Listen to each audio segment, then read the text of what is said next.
ఇక అంబేద్కర్ కోనసీమ జిల్లా ముమ్మిడివరంలో శ్రీ బాలయోగీశ్వరుల తీర్థ మహోత్సవం కన్నుల పండుగలా జరిగింది.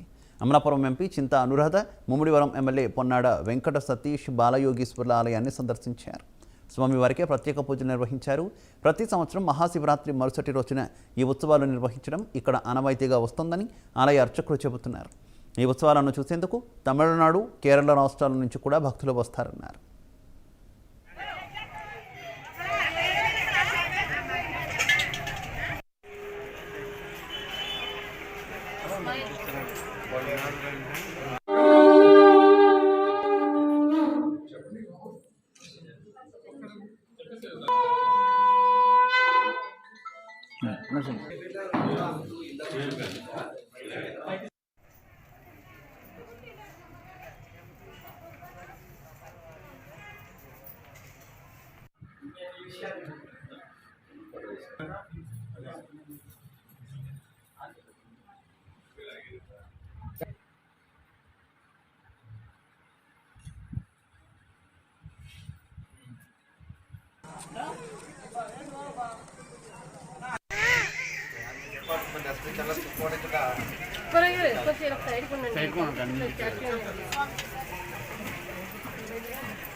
ఇక వైఎస్